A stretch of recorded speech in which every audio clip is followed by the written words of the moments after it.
Estamos celebrando este tríduo da festa de Nossa Senhora da Boa Morte, o dia da Assunção de Maria é dia 15, que seria amanhã, no sábado, mas a Igreja no Brasil leva a solenidade para o domingo, que é o dia onde os fiéis já se reúnem para celebrar a Assunção.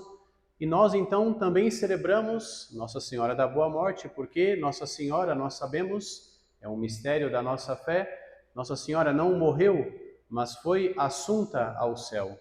Ela foi levada de corpo e alma até o céu.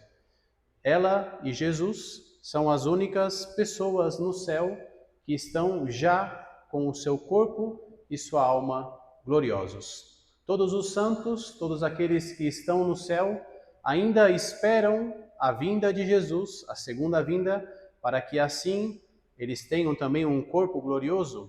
Mas Maria recebeu o privilégio de ser levada ao céu já com o seu corpo. E é diferente da ascensão de Jesus, porque Jesus ascende, sobe aos céus com o seu poder, porque Ele é Deus, Ele é capaz de fazer isso. Mas Maria foi assunta, ou seja, ela foi levada por um privilégio de Deus que quis que ela estivesse no céu. E por isso nós dizemos que ela teve uma boa morte. Ela viveu a morte como, de fato, uma verdadeira filha de Deus, e é aquilo que todos nós também somos chamados a viver. Nós precisamos entender que a morte para nós, cristãos, por mais que seja doloroso, difícil o momento da perda, da partida, mas significa o passo para a eternidade, a certeza do céu. E hoje nós celebramos a memória de São Maximiliano Maria Kolbe, um sacerdote que era polonês. E São Maximiliano, quando ainda era pequeno, teve uma visão. Nossa Senhora apareceu para ele e apresentou para ele duas coroas. Uma coroa branca, que simboliza a virgindade, a pureza, a castidade, e uma coroa vermelha, que simboliza o martírio, o derramamento do sangue em nome de Jesus. E São Maximiliano, ainda criança, quis escolher as duas, pediu que pudesse receber as duas. E de fato ele experimentou na sua vida a virgindade, a castidade, o celibato, mas também morreu como mártir. Ele depois estudou para ser padre, entrou para o convento dos franciscanos, viveu muitos anos em missões, morou no Japão, era um grande devoto da Virgem Maria, propagava a devoção à Imaculada, tinha a milícia da Imaculada, que tinha como projeto defender e propagar a devoção à Nossa Senhora. E este homem, este sacerdote, devoto de Nossa Senhora, na época da Segunda Guerra Mundial, da época dos alemães, do nazismo, tudo aquilo que nós sabemos da história, uma parte muito triste da história da humanidade, os campos de concentração, onde os judeus eram levados para morrerem. E São Maximiliano foi preso, porque era polonês, e foi levado para o campo de concentração em Auschwitz, talvez o campo de concentração mais conhecido de todos. E neste campo de concentração viveu alguns anos, e todos os testemunhos das pessoas da época, daqueles que sobreviveram ao campo de concentração, dizem que São Maximiliano, já ali no campo de concentração, naquele sofrimento, ele vivia a generosidade, muitas vezes doava o alimento, o pouco alimento que recebia para os mais enfermos, os mais fracos, os mais vulneráveis. E determinado momento da história, um dos presos, uma das pessoas que estavam no campo de concentração, fugiu, e os soldados, para castigar os outros presos e para também colocar medo para que eles não tentassem também fugir, os soldados fizeram um castigo. Escolheram aleatoriamente 10 pessoas entre os presos para poder morrer de fome e sede, fechados, presos numa pequena cela. Esse era o castigo para que os outros pudessem aprender a não fugir.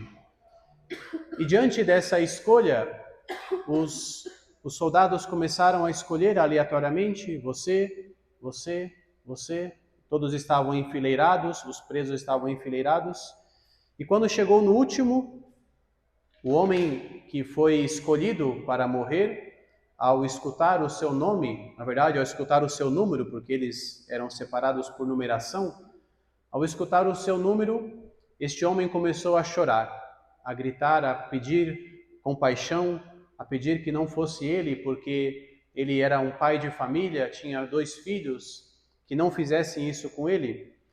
E São Maximiliano estava naquele lugar, perto deste homem, e ele, num ato de coragem, de ousadia, deu um passo à frente, o que era proibido.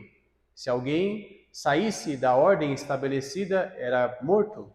São Maximiliano deu um passo à frente e disse ao soldado: eu quero ir no lugar deste homem.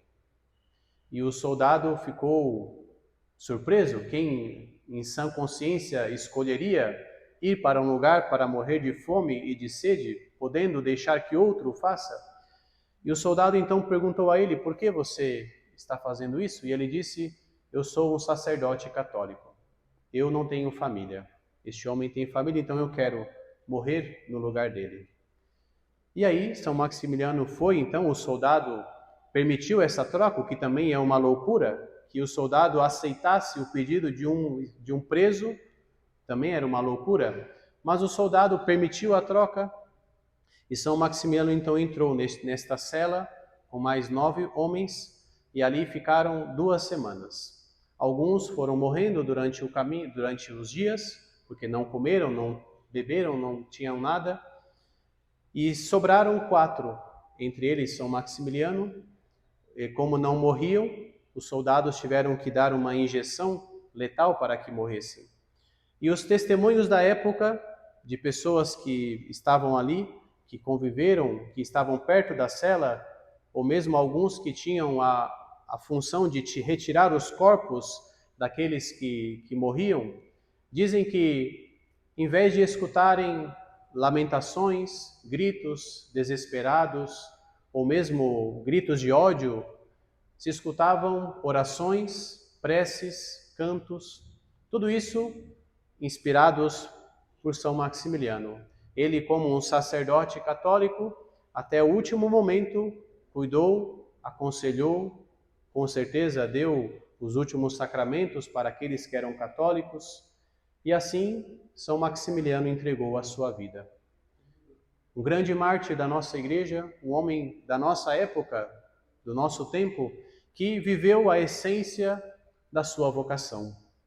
E parece coincidência, mas na verdade é providência, porque o evangelho que nós escutamos hoje não é o evangelho da memória de São Maximiliano, é o evangelho do tempo comum, mas o evangelho Jesus fala sobre o matrimônio, da união matrimonial, daquilo que Deus uniu e que o homem, portanto, não pode separar, mas também fala dos celibatários. Fala de homens e mulheres que, por causa do reino dos céus, escolheram não casar. E com certeza, esta ideia do celibato, da renúncia ao casamento, talvez seja uma das ideias mais difíceis de explicar. Como você pode explicar para alguém que está no mundo que uma pessoa pode renunciar ao casamento, pode renunciar à relação sexual? De fato, às vezes o mundo, às vezes não, sempre, o mundo não consegue compreender. E por isso é tão combatido, mas isso para nós é uma riqueza. O celibato na Igreja Católica é uma riqueza, porque, assim como São Maximiliano, que entendeu que ele era sacerdote para dar a vida, para que outros tenham vida, da mesma forma, aquele na igreja que se consagra a Deus, seja ele um sacerdote, seja um religioso, uma religiosa, está dando a sua vida, está renunciando ao matrimônio para poder dar a vida para todos. Por isso, um celibatário é alguém que renuncia a uma família para amar a todos. Alguém que renuncia a uma porção para amar no universal. ter o coração aberto e alargado para todos.